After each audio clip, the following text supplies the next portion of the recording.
जय हिंद साथियों। तो कैसे हैं मित्रों आप सभी। आशा है आप सभी अच्छे होंगे, स्वस्थ होंगे और अपनी तैयारी में व्यस्त होंगे। आप सभी से विनम्र निवेदन है, एक बार क्लास को शेयर कर दीजिए ताकि हम क्लास को स्टार्ट करें। मित्रों, कल की क्लास से अगर आपको कोई क्वेश्चंस हैं, कोई क्वेरीज हैं तो आप हमसे पूछ सकते हैं। निसंदेह आपके डाउट को क्लियर किया जाएगा। कल की क्लास में हमने आपको भाषा और लिपि के बारे में बताया। भाषा क्या होता है, लिपि क्या होती है, बोली क्या होती है, इस पे हमने कल चर्चा की थी। मित्रों, अगर उसमें से अगर आपको कोई डाउट है तो निसंदेह आप वहाँ से हमसे पूछ सकते हैं। हम आपके डाउट्स को क्लियर करने का प्रयास करेंगे। आइए आज हम चर्चा करेंगे व्याकरण पे। व्याकरण क्या होता है उससे पहले हम आपसे एक प्रश्न पूछ रहे हैं, उस प्रश्न का आप जवाब देंगे। मित्रों, हमने आपसे प्रश्न किया है, आपका पहला प्रश्न है हिंदी को राजभाषा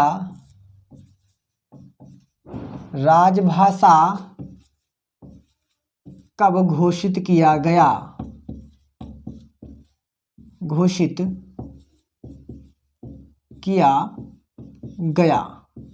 यह प्रश्न है मित्रों आपके लिए, और आप लोग हमको कमेंट के माध्यम से बताएंगे कि हिंदी को राजभाषा कब घोषित किया गया। इस प्रश्न का जवाब आप हमको कमेंट के माध्यम से देंगे कि हिंदी को राजभाषा कब घोषित किया गया। यह प्रश्न आप हमको कमेंट के माध्यम से बताएंगे। दूसरा प्रश्न आपके लिए है, एक प्रश्न और है। जी हाँ दोस्तों, आपके लिए एक प्रश्न और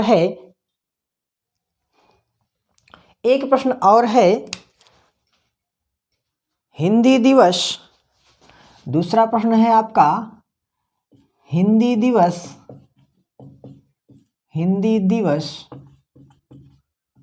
कब मनाया जाता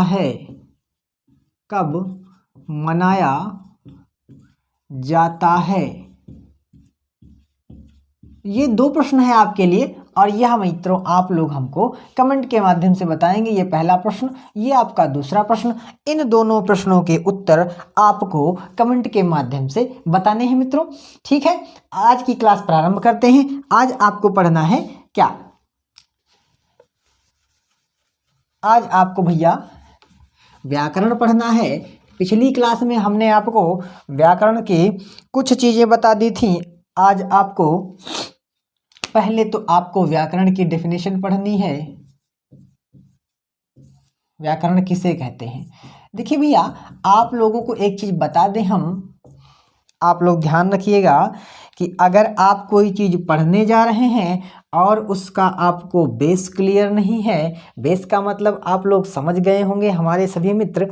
अगर आप कोई चीज़ सीखने जा रहे हैं और आपका मित्रों उसका बेस नहीं क्लियर है, क्योंकि किसी ने कहा है कि वह पेड़ जिसकी जड़ें कमज़ोर होती हैं, जरा से हवा के झोंके से लुढ़क जाता है या गिर जाता है। तो आप लोग अगर किसी चीज़ को सीखने जा रहे हैं तो भैया उसका बेस आपका क्लियर होना चाहिए। मानते हैं आप लोग इस बात को? तो दबा के एक बार लाइक कर दीजिए। सभी मित्रों से निवेदन है, क्लास को एक बार शेयर कर दीजिए। आइए जानते हैं कि व्याकरण क्या होता है मित्रों। व्याकरण किसको कहते हैं? तो हम छोटी सी एक लाइन की डिफिनेशन है, व्याकरण किसको कहते हैं, एक लाइन की डेफिनेशन है। आप लोग बस लिखते लिखते, देखते देखते याद कर लेंगे। बस देखते देखते याद कर लेंगे। एक लाइन की डेफिनेशन है, भाषा को शुद्ध रूप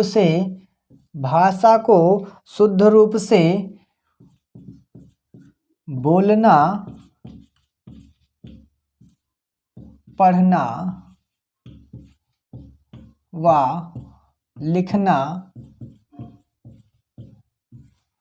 सिखाने वाले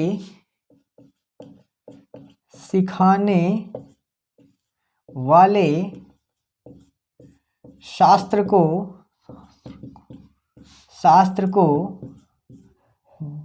क्या कहते हैं भैया? व्याकरण कहते हैं।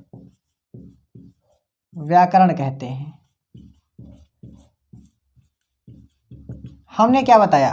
देखिए एक ही लाइन की डेफिनेशन है आपकी, भाषा को शुद्ध रूप से बोलना पढ़ना व लिखना सिखाने वाले शास्त्र को क्या कहते हैं, व्याकरण कहते हैं। इसके अतिरिक्त व्याकरण की कोई परिभाषा नहीं है। अगर आपसे कोई कहता है तो वह भैया बिल्कुल गलत कहता है। व्याकरण की सिर्फ इतनी सी परिभाषा है कि भाषा को शुद्ध रूप से बोलना पढ़ना व लिखना सिखाने वाले शास्त्र को ही क्या कहा जाता है मित्रों? जी हाँ दोस्तों, उसी को हम कहते हैं व्याकरण। उसी को क्या कहते हैं मित्रों? उसी को व्याकरण कहा जाता है। इसके अतिरिक्त व्याकरण की कोई परिभाषा नहीं है। जी हाँ मित्रों, इसके अतिरिक्त व्याकरण की कोई परिभाषा नहीं है। बात कर लेते हैं अगर हम भाषा व्याकरण की, व्याकरण को कितने भागों में बांटा गया है? तो मित्रों व्याकरण को मोस्टली 3 भागों में बांटा गया है मुख्य रूप से। व्याकरण को, माफी चाहते हैं दोस्तों, व्याकरण को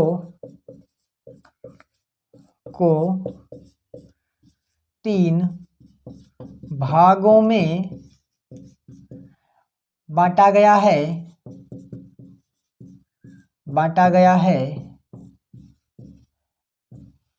व्याकरण को 3 भागों में बांटा गया है।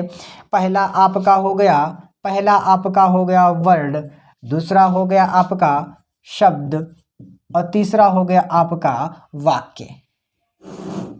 तीसरा हो गया मित्रों आपका वाक्य।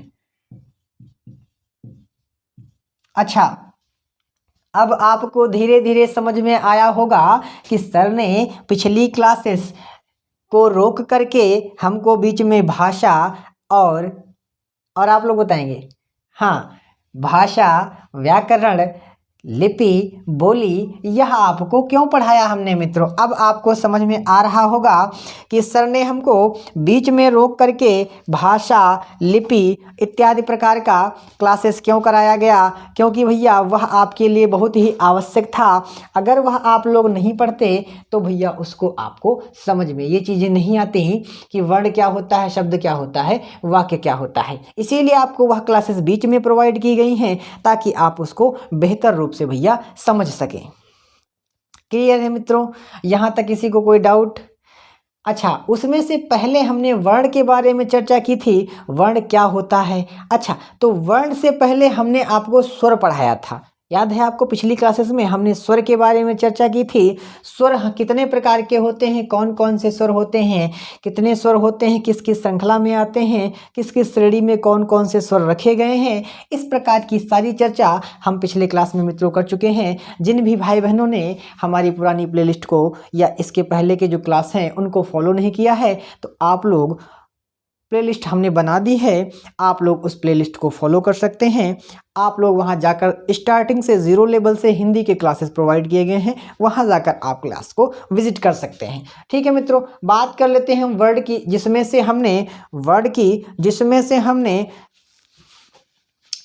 हमने देखिए वर्ड को 2 भागों में बांटा गया है, स्वर और व्यंजन।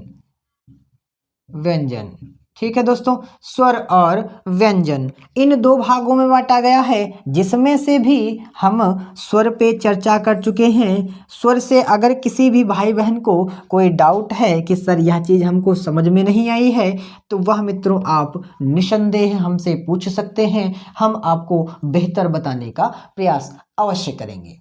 ठीक है मित्र, हम आपको बेहतर बताने का प्रयास अवश्य करेंगे।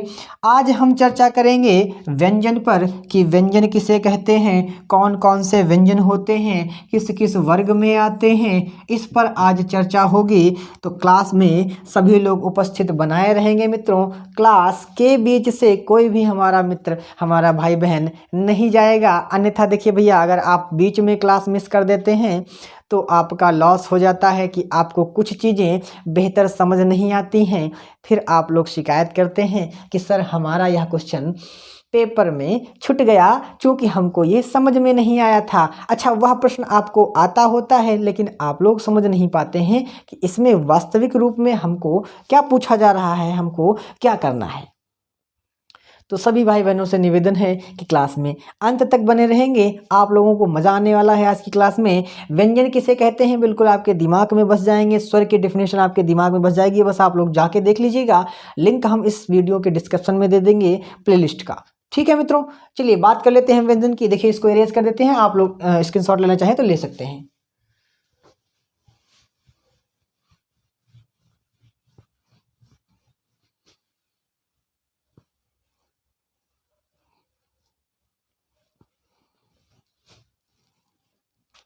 देखिए भैया, व्यंजन की अगर हम बात करते हैं, व्यंजन की अगर हम बात करते हैं तो व्यंजन से आपके मन में क्या क्या प्रश्न आते हैं?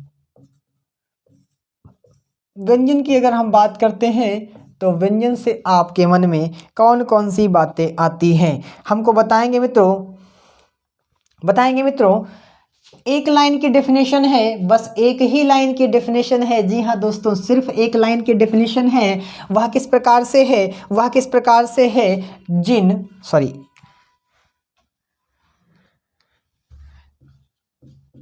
जिन वर्णों का उच्चारण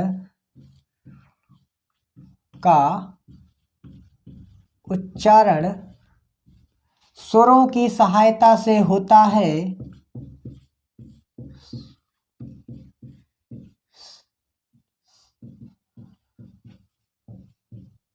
सहायता से होता है अर्थात भी इसकी एक डेफिनेशन है। हाँ बिल्कुल बिल्कुल, जो वर्ड स्वरों की सहायता से उच्चारण किए जाते हैं उनको भैया हम क्या कहते हैं? उन्हें व्यंजन कहा जाता है, व्यंजन कहा जाता है, उन्हें व्यंजन कहा जाता है। हमने क्या बताया आपको? जिन वर्णों का उच्चारण स्वरों की सहायता से होता है उनको भैया हम क्या कहेंगे? उनको मित्र बताएंगे क्या कहेंगे? उनको व्यंजन कहेंगे। क्लियर है? जी हाँ मित्रों, उनको हम क्या कहेंगे? उनको हम व्यंजन कहेंगे। और व्यंजन कितने प्रकार के होते हैं? व्यंजन कितने प्रकार के होते हैं? अच्छा, एक प्रश्न आपसे पूछते हैं। देखिए आपने क्लासेस बहुत से किए होंगे, ज़ीरो लेवल से भी किए होंगे, लेकिन जो बेसिक चीज़ें इस क्लास में आपको मिलेंगी, वह आप कहीं नहीं पाएंगे। आपसे एक प्रश्न पूछते हैं, कुल व्यंजन की संख्या कितनी होती है? संख्या, चलिए दोस्तों, कुल व्यंजन की संख्या बताइए। हाँ बिल्कुल, फटाफट से बताइए कुल व्यंजनों की संख्या। हाँ बिल्कुल, आपको एक एक चीज, एक एक डाउट क्लियर कराया जाएगा। बस आप लोगों से निवेदन है कि क्लास में बस बने रहेंगे, क्लास से जाएंगे नहीं। हाँ, दावा हमारा है कि आपको हम वर्णमाला हिंदी की नहीं, आपको हिंदी का एक एक टॉपिक रटा दिया जाएगा, ताकि आपके पेपर में अगर इस प्रकार का कोई प्रश्न आता है तो वह भैया आप लोग कदाचित भूलेंगे नहीं। बिल्कुल ठीक है मित्रों। व्यंजन की कुल संख्या कितनी होती है? चलिए फटाफट से मित्रों कमेंट करिए। आप सभी को पता है कि भैया कुल व्यंजन कितने होते हैं? कुल व्यंजन की संख्या 41 होती है। कितनी होती है? 41 होती है। अब आप लोग कहेंगे सर ने 13 बताए थे स्वर, तो भैया दो उसमें से अनुस्वार और विसर्ग बताए थे। कौन कौन से? दो उसमें से अनुस्वार और विसर्ग बताए थे। कौन कौन से भैया? एक हमने अनुस्वार बताया था और एक हमने अयोग, इन दोनों को अयोगवाह कहते हैं। हमने इन दोनों को क्या कहा था? इन दोनों को हमने क्या कहा था? ध्यान रखा करिए भैया, इस प्रकार के ही प्रश्न आते हैं आपके पेपर में। जी हाँ मित्रों, इस प्रकार के ही प्रश्न आते हैं पेपर में। ये क्या है? ये क्या है? चलिए फटाफट से बताइए, इसको क्या कहते हैं? इसको भैया अनुस्वार कहते हैं और इसको विसर्ग कहते हैं। इसको हमने पिछली क्लासेस में कराया हुआ है और विधिवत कराया हुआ है। एक एक डाउट, एक एक पॉइंट क्लियर कराया है। आप लोगों में से जिन भाई बहनों ने वह क्लास नहीं देखा है, वह मित्र जाके इस क्लास को देख सकते हैं। ठीक है, तो हमने क्या बताया? अनुस्वार और विसर्ग। अनुस्वर और विसर्ग, इसलिए 11 होते हैं, इनको जोड़ा नहीं जाता है। 13 इसलिए हो जाते हैं, इसीलिए आपके 13 भैया हो जाते हैं। अच्छा, एक हमने और बताया था जिसको लिखित रूप से जोड़ा नहीं जाता है। जिसको लिखित रूप से जोड़ा नहीं जाता है वह आप कमेंट के माध्यम से हमको बताएंगे कि वह सर ने कौन सा बताया था जिसको जोड़ा नहीं जाता है लिखित रूप से। लिखित रूप से किसको नहीं जोड़ा जाता है? उच्चारण के आधार पर किस स्वर को नहीं जोड़ा जाता है? हाँ, उच्चारण के, देखिए प्रश्न है आपके लिए। हम प्रश्न इसीलिए क्लियर करते रहते हैं, एक एक प्रश्न क्लियर करते रहते हैं। हमने आपसे प्रश्न किया है उच्चारण के आधार पर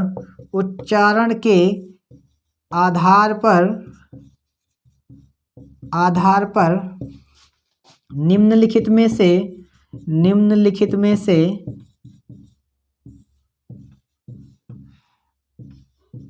कौन सा स्वर नहीं है?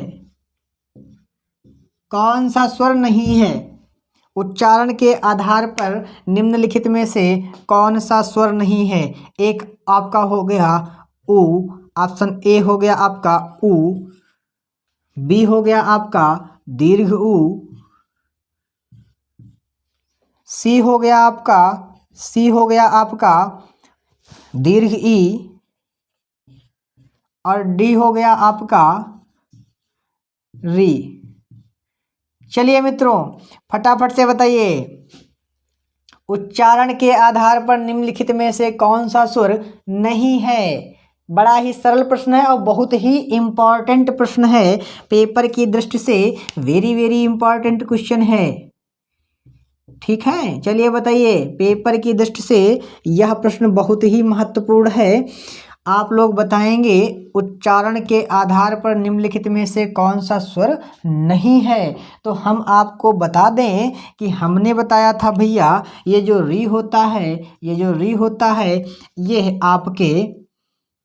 ये आपके उच्चारण में रा आता है इस प्रकार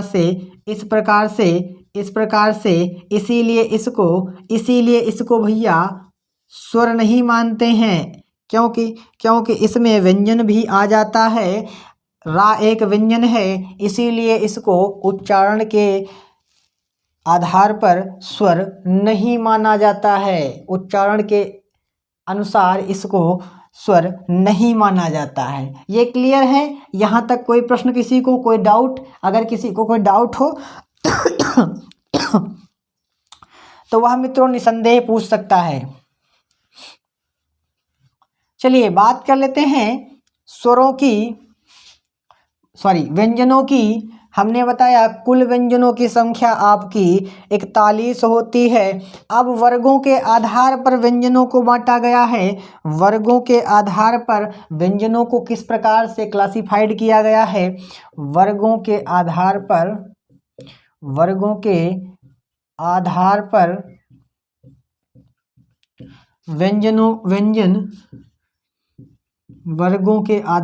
व्यंजन। अब आपके पहले वर्ग लिखे जाएंगे, उसके बाद आपको व्यंजन बताए जाएंगे। सबसे पहले हो गया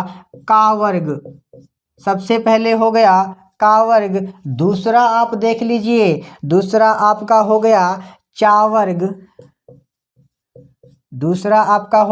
वर्ग। तीसरा बताइए, आप लोगों ने क्लासेस किए होंगे, आप लोग बताइए तीसरा कौन सा होता है? फटाफट से बताइए दोस्तों। जी हाँ, आपके यहाँ से लगभग 2 से 3 प्रश्न आते हैं। फटाफट से बताइए, हर एग्जाम में आते हैं। ये भैया हो गया आपका टा वर्ग। अगला बताइए, चौथा बताइए ता वर्ग। अगला बताइए, एक और रह गया है आपका, 5 वर्ग होते हैं आपके। ये भैया आपके वर्ग हो गए वर्गों के आधार पर। ये आपके क्या हो गए? वर्ग हो गए। अब इनमें से का वर्ग वाले कौन हैं? चा वर्ग वाले कौन हैं? टा वर्ग वाले कौन हैं? ता वर्ग वाले और पा वर्ग वाले। अब आपको विधिवत बताए जाएंगे भैया।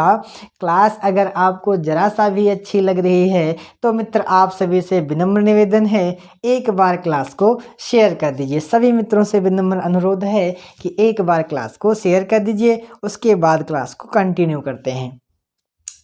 जी हाँ, चलिए ठीक। आइए दोस्तों जान लेते हैं का वर्ग में कौन से व्यंजन आते हैं, चा वर्ग में कौन से, टा वर्ग में, ता वर्ग में और पा वर्ग में कौन कौन से व्यंजन आते हैं। जी हाँ दोस्तों देखिए सबसे पहले तो हम का वर्ग वाले जान लेते हैं। सबसे पहले हम का वर्ग वाले जान लेते हैं कि कौन कौन से व्यंजन हैं आपके का वर्ग वाले। तो का वाले होते हैं आपके का, खा, गा, घा और अंगा। कौन कौन से हो गए? का, खा, गा, घा, अंगा। ये क्या है? व्यंजन है। तो भैया इनको व्यंजनों की तरह लिखो। हाँ अच्छा, यहाँ पर क्या गलती हमने की है? जी हाँ दोस्तों, यहाँ पर हमने एक गलती की है। और क्या गलती की है? का वर्ग के व्यंजनों को हमने बताया है का, खा, गा, घा, अंगा। का, खा, गा, घा, अंगा।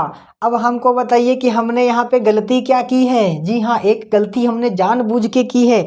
आप लोग बताइए कि सर जी ने कौन सी गलती कर दी है जो आप लोग नहीं बता पा रहे हैं, पकड़ पा रहे हैं। फटाफट से बताइए दोस्तों, हमने कौन सी गलती यहाँ पे की है? का वर्ग के व्यंजनों को बताने में हमने कौन सी गलती छोड़ दी है जो आप लोगों को लग रही है कि ये गलती सर ने की है? हम बताते हैं। हमने बताया का, खा, गा, घा और अंगा बताया है, हमने ड लिख दिया है। ध्यान दीजिए। हाँ, इसी प्रकार से गलतियाँ वर्तनी जो होती है आपको जब सिखाएंगे तो आपके एक एक प्रश्न क्लियर कराए जाएंगे बहुत ही सरलता से। का, खा, गा, घा, अंगा बोला था और अंगा में भैया यहाँ पे ये छुटा हुआ है। हाँ, ये गलती की थी हमने। क्या छुटा था भैया? ये बिंदी छुटी थी। इसको क्या कहते हैं? कमेंट में बताएंगे इसको क्या कहा जाता है। हाँ, इस बिंदी को क्या कहा जाता है? कमेंट में बताएंगे आप लोग। इसी प्रकार से चा वर्ग वाले देख लेते हैं। चा वर्ग वाले देख लेते हैं। चा, छा, ज, झ, झ, इया, च, छ, झ, इया। ये भैया कौन से हो गए? चा वर्ग वाले। देखिए क्लास में बने रहिएगा, अभी बताने वाले हैं आपको कि का वर्ग वालों का उच्चारण स्थान क्या होता है, पा वर्ग वालों का, टा वर्ग वालों का, चा वर्ग वालों का, इनका सबका उच्चारण स्थान क्या होता है। पेपर में बहुत इंपॉर्टेंट वे में आता है कि का वर्ग वाले व्यंजनों का, या पूछ लेगा खा का उच्चारण स्थान क्या होता है, खा व्यंजन का उच्चारण स्थान क्या होता है, तो आप लोग क्या बताएंगे? भूल जाएंगे। हाँ, पेपर में आपको बताना है। जैसे आपसे पूछ लिया गया चा वर्ग वाले व्यंजनों का उच्चारण स्थान क्या होता है, या अलग से पूछ लिया गया कि ज का उच्चारण स्थान बताइए, या ज किस वर्ग में आता है, व्यंजनों के किस वर्ग में आता है। ध्यान से भैया आप लोग क्लास में बने रहेंगे, ठीक है। हमने बता दिया चा वर्ग वाले। अब टा वर्ग वाले देख लीजिए। टा वर्ग वाले देख लीजिए। ट, ठ, ड, ढ, ट, ठ, ड, ढ, ट, ठ, ड, ढ, अड़ा, ट, ठ, ड, ढ, अड़ा। ये कौन से हो गए भैया? ट, ठ, ड, ढ, अड़ा। ये कौन से हो गए? ये हो गए आपके टा वर्ग वाले। ये भैया कौन से हो गए? टा वर्ग वाले आपके हो गए। हाँ बिल्कुल, ये टा वर्ग वाले हो गए आपके मित्र। आप सभी से मित्रों विनम्र निवेदन है, क्लास अगर आपको जरा सा भी पसंद आ रही है तो एक बार मित्रों क्लास को शेयर कर दीजिए। सभी मित्रों से विनम्र निवेदन है कि क्लास को एक बार शेयर कर दीजिए। देखिए जब हम, हाँ एक कमी आपकी छूट रही है। देखिए जब हम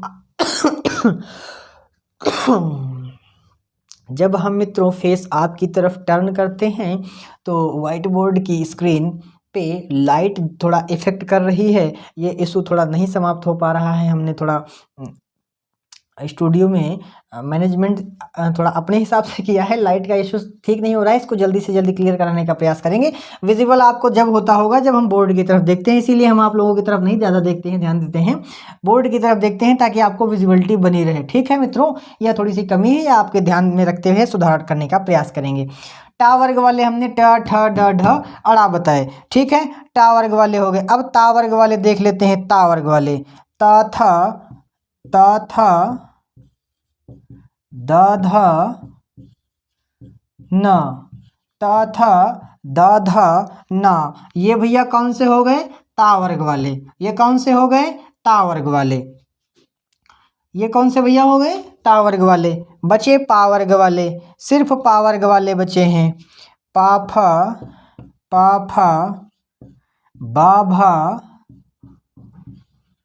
भ मा, पा फ बा भ मा। देखिए यह तो थोड़ा सा सरल था, यह आपका क्लासिफिकेशन थोड़ा सा सरल था। इसको याद करने में मुझे लगता है कि हमारे किसी भी भाई किसी भी बहन को दिक्कत नहीं आएगी। जी हाँ मित्रों, इसको याद करने में मुझे लगता है वर्ग याद करने में व्यंजन के आपको दिक्कत नहीं आएगी। बस याद करना किसको है? अब इम्पॉर्टेंट चीज़ आपको बताई जाने वाली है कि आपको मोस्टली याद क्या करना है। जो आपको याद रखना भी है वह भैया ये है उच्चारण स्थान। क्या है? उच्चारण स्थान। उच्चारण स्थान मतलब मुख में कहाँ से उच्चारण होता है। का वर्ग वाले व्यंजनों का चा वर्ग वाले, टा वर्ग वाले, ता वर्ग वाले और पा वर्ग वाले। ठीक है मित्रों, हम आपको अभी क्लियर किए दे रहे हैं कि इनमें से किसी का उच्चारण स्थान कहाँ से होता है। जी हाँ बिल्कुल मित्रों, तो हम का वर्ग वाले पहले देख लेते हैं। का वर्ग वाले पहले देख लेते हैं। सबसे पहले का वर्ग वाले कराए गए हैं तो हम का वर्ग वाले देख लेते हैं। तो का वर्ग वालों का भैया उच्चारण स्थान होता है तालु। तालु होता है। क्या होता है आपका? तालु। अब तालु क्या होता है? का।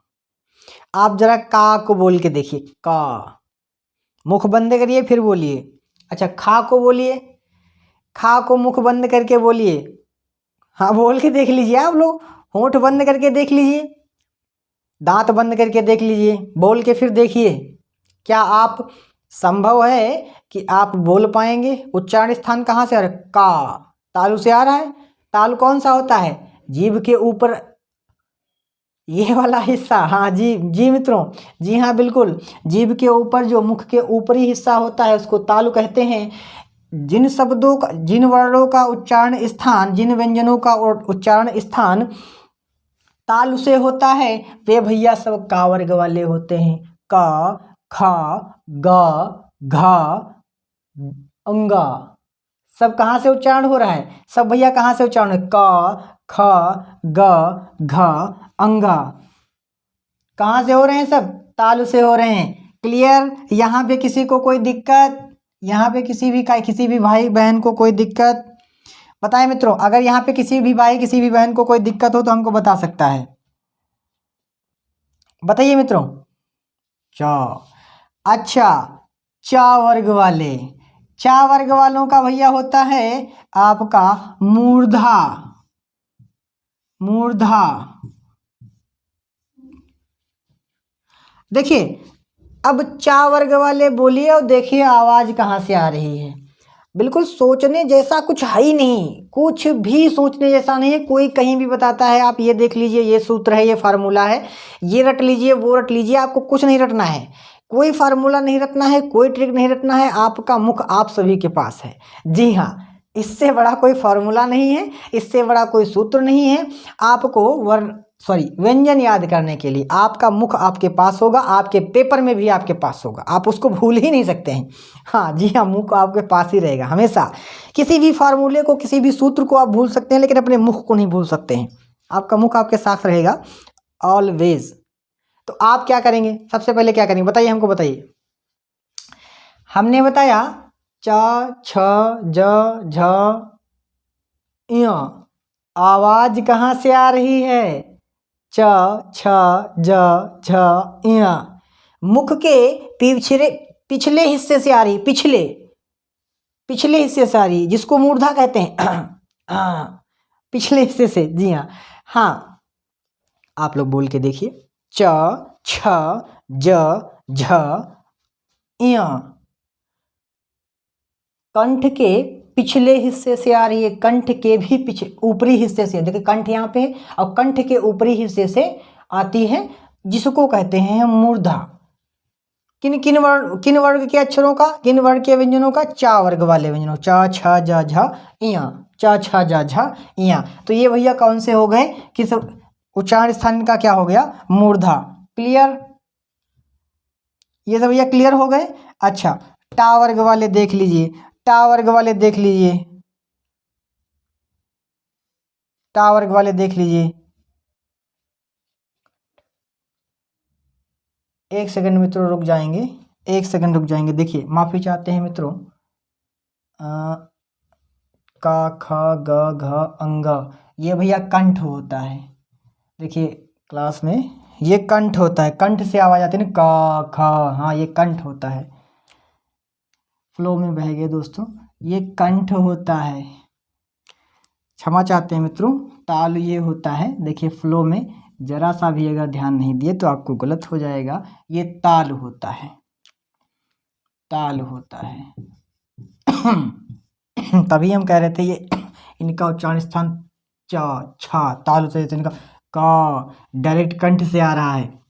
माफी चाहते हैं मित्रों। देखिए क्लास में बोर्ड में इरेज करने के समय, इसीलिए थोड़ा सा डिजिटल बोर्ड में यही फैसिलिटी रहती है कि पहले से लिखा रहता है, तो उसको एक्सप्लेन करने में थोड़ा ज़्यादा बेहतर समझ में आता है, बच्चों को भी एक्सप्लेन करने में और खुद को भी पढ़ाने में। ठीक है, माफ़ी चाहते हैं मित्रों एक बार पुनः आप सभी से।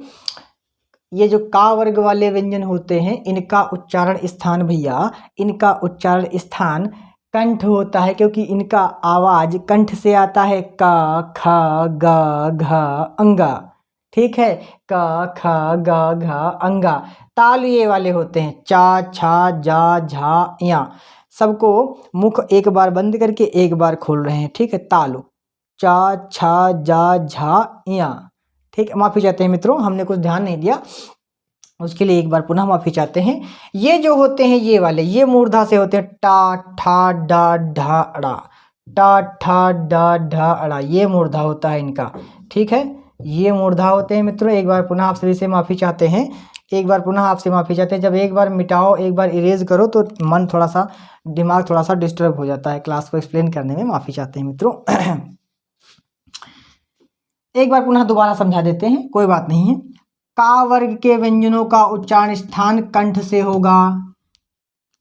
का वाले सब कंठ के पास से होंगे, सब कंठ के पास से होंगे, सभी कंठ के पास से। चा वर्ग वाले सभी तालु के पास से,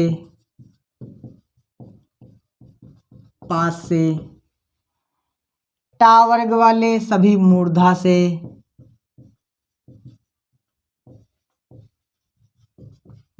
से, अच्छा बचे कौन से भैया? ता वर्ग वाले, ता वर्ग वाले सभी होंगे दंत से, दंत। ये किससे होंगे भैया? सब दंत। ता था दा धा ना, बोल के देखिए, ता था दा धा ना। निचला जबड़ा ऊपरी जबड़े को स्पर्श करता है। ता वर्ग वाले व्यंजनों को बोलने में निचला जबड़ा ऊपरी जबड़े को स्पर्श करता है। आप लोग बोल के देख लीजिए, ता था दा धा ना, ता था दा धा ना।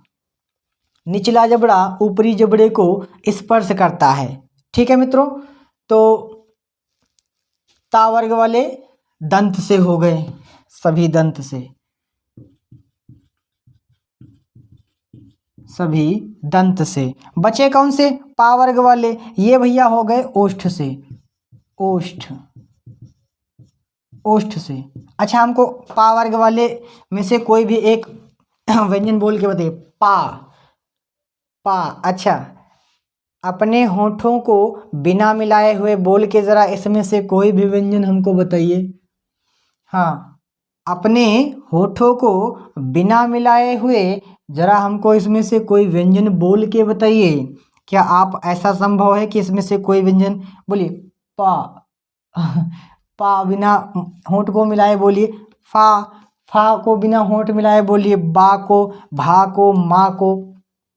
क्लियर हो रहा है ना कि जिन व्यंजनों को होंठ को मिलाकर, दोनों होंठों को मिलाकर बोलना पड़ता है, पा वर्ग वाले, जिनका डायरेक्ट कंठ से स्वर निकलता है वे भैया का वर्ग वाले, जो ताल से जुड़कर बोले जाते हैं, ताल उच्चारण स्थान हो गया, चा वर्ग वाले। मूर्धा कंठ के ऊपरी हिस्से, पिछले हिस्से से आवाज जहां से आती है, चा, हाँ, टा वर्ग वाले हो गए। और जिनको दोनों ऊपरी नीचे जबड़ों को जोड़ के बोले जाते हैं वे ता वर्ग वाले और पा वर्ग वाले। हमने अभी बताया दोनों होठों को जोड़कर बोले जाने वाले व्यंजन भैया कौन से होते हैं? पा वर्ग वाले व्यंजन होते हैं। यहाँ पर थोड़ा सा हम कंफ्यूज हो गए थे, इसको हमने इसमें लिख दिया था, उसके लिए एक बार पुनः वापस आते हैं मित्रों। यहाँ तक अगर आपको समझ में आ गया हो तो इसके आगे बढ़ते हैं। इसके अतिरिक्त कुछ व्यंजन होते हैं जिनको हमने अभी नहीं बताया है, आप लोग इसका स्क्रीनशॉट एक बार ले लीजिए ताकि हम इसके आगे बढ़ सकें। मित्रों, इसका स्क्रीनशॉट एक बार ले लीजिए ताकि इसके हम आगे बढ़ सकें।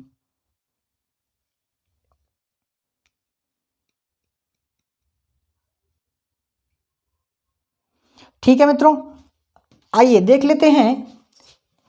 पहले इसको इरेज कर देते हैं। देखिए, इरेज करने में थोड़ी सी समस्या आती है। जब इरेज करो तो थोड़ा सा दिमाग इधर उधर चला जाता है, कंटेंट से हट जाता है। इसीलिए आप लोगों से कहते हैं कि आप लोग कंसंट्रेट करके क्लास में बने रहिए। ठीक है, कोई बात नहीं, गलतियां सभी से हो जाती हैं। हाँ, आप लोग ये मत कहिएगा क्लास कराते वक्त सर गलती कर दिए तो ये आगे क्या पढ़ाएंगे, ऐसा नहीं है। आप लोग क्लास में बने रहिए, आपको बेहतर क्लास प्रोवाइड की जाएगी। जी हाँ, हाँ ठीक है, ये आपके हो गए कुल व्यंजन। इसमें से आपके जो बचे हैं, जैसे आपके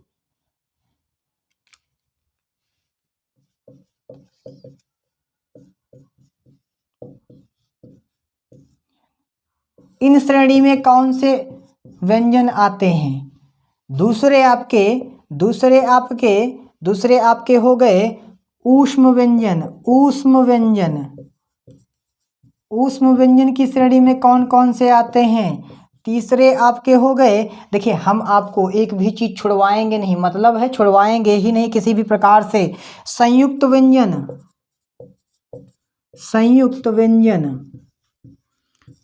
अगला बताइए मित्रों। अगला अन्य व्यंजन हो गए आपके, और ये कौन कौन से होते हैं देख लेते हैं।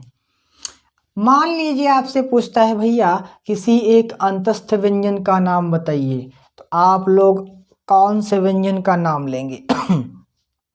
हाँ बताइए मित्रों, अगर आपसे पूछता है कि हमको एक अंतस्थ व्यंजन का नाम बताइए तो आप कौन सा व्यंजन बताएंगे? फटाफट से बताइए मित्रों, अंतस्थ व्यंजन का नाम बताइए। देखिए, अगर आपसे पूछा जाता है अंतस्थ व्यंजन तो आप लोग बताएंगे या, रा, ला, वा, या, रा, ला, वा। ये कौन से हैं भैया? ये कौन से व्यंजन आते हैं? ये चार व्यंजन कौन से हो गए? अंतस्थ व्यंजन। तो अंतस्थ व्यंजन कितने होते हैं? चार। अंतस्थ व्यंजन कितने होते हैं? चार। कौन कौन से? यारा, लावा, ये कौन से हो गए? अंतस्थ व्यंजन। अंतस्थ व्यंजन कितने होते हैं? चार। ऊष्म व्यंजन की बात कर लेते हैं। ऊष्म व्यंजन की बात कर लेते हैं। शा, शा, सा, हा। ये भैया कौन से हो गए? ये कौन से हो गए? चलिए बताइए, ये कौन से हो गए? इनको अच्छा व्यंजनों की तरह लिख दो भैया। हाँ, ये कौन से हो गए आपके, ये भैया ऊष्म व्यंजन हो गए। ऊष्म व्यंजन भी कितने होते हैं, 4। ऊष्म व्यंजन भी कितने होते हैं, 4। ऊष्म व्यंजन कितने होते हैं, 4। संयुक्त व्यंजन, अगर संयुक्त व्यंजन आपसे पूछ लिए जाएं, संयुक्त व्यंजन अगर आपसे पूछ लिए जाएं तो आप लोग भैया क्या बताओगे, आप लोग क्या बताओगे, आप लोग मित्रों क्या बताओगे। संयुक्त व्यंजन भैया ये कौन से होते हैं, छ, त्र, ज्ञ, श्रा। ये कितने होते हैं, ये भी भैया 4 होते हैं। ये कितने होते हैं, 4 ये भी होते हैं। ऊष्म व्यंजन सॉरी अंतस्थ व्यंजन 4 कौन कौन से, य, र, ला, वा। ऊष्म व्यंजन कौन से, 4, श, श, श, ह।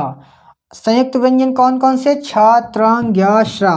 अच्छा, अन्य व्यंजन कितने बचे, अन्य व्यंजन बचे कितने,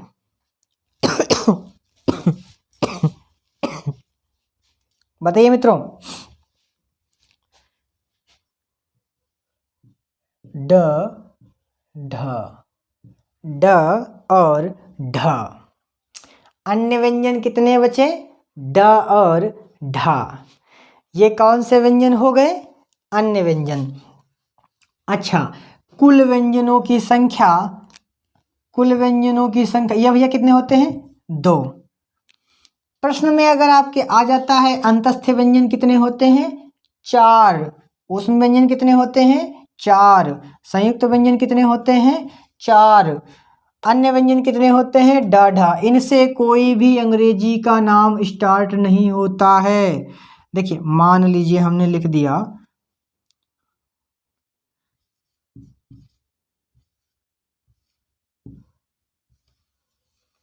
क्या ये सही है, क्या भैया ये सही है, आप लोग बताइए, बताइए बताइए क्या ये सही है, नहीं सही है, अब सही है। रोड हो जाएंगे, यड़ा है, ढा नहीं है, डा नहीं है। डा कैसे लिखा जाता है, इस प्रकार से लिखा जाता है मित्र हमारे। अगर आप ऐसे कर देंगे तो भैया ये क्या हो जाएगा, ये क्या हो जाएगा, ड़ा हो जाएगा, अढ़ा हो जाएगा, अड़ा। और अड़ा और अढ़ा में बहुत अंतर है, इसलिए इस प्रकार के शब्दों से कोई भी अंग्रेजी शब्द प्रारंभ नहीं हो या अंग्रेजी शब्द में नहीं आते हैं। इस प्रकार के व्यंजनों से, इस प्रकार के व्यंजनों से कोई शब्द प्रारंभ नहीं होता है, प्रारंभ नहीं होता है।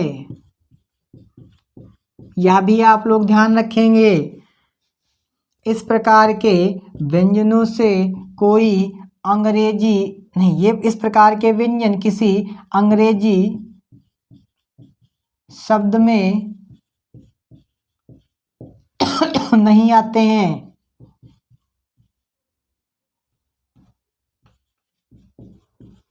नहीं आते हैं, ठीक है मित्रों। इस प्रकार के कोई भी व्यंजन अगर किसी शब्द में आए हैं, मान लीजिए अंग्रेजी शब्द में, मान लीजिए कि वह अंग्रेजी का शब्द गलत है। वर्तनी से यह प्रश्न था, वर्तनी से, ठीक है, यह प्रश्न वर्तनी से था। इस प्रकार के प्रश्न आपको सभी डिस्कस कराए जाएंगे। तो मित्रों आज की क्लास में हमने आपको व्यंजन और वर्ड की डेफिनेशन बताई। कौन से व्यंजन किस वर्ग में, कौन से व्यंजन किस श्रेणी में आते हैं,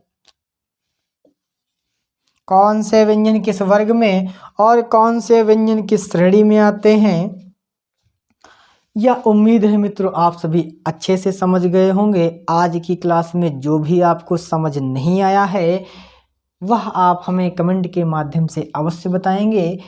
जो भी आपके डाउट हैं वह अगर आप हमसे नहीं पूछेंगे मित्रों तो हम आपके डाउट तक कैसे पहुंचेंगे। आप माध्यम कमेंट ही है जिसके माध्यम से आप हमको बता सकते हैं। आज की क्लास आपको कैसे लगी वह भी आप हमें कमेंट के माध्यम से अवश्य बताएंगे। मित्रों इसके अगली क्लास में आपको वर्ड पे चर्चा कराई जाएगी। वर्ड किसे कहते हैं, वर्ड क्या होता है, इस पे कल की क्लास में चर्चा होगी। आप लोग समय पर उपस्थित हो जाएंगे। इसी के साथ मित्रों आप सभी से आज्ञा लेते हैं, मिलते हैं अगली क्लास में। तब तक के लिए जय हिंद, जय भारत, शुभ रात्रि। आप सभी खुश रहें, मुस्कुराते रहें। धन्यवाद।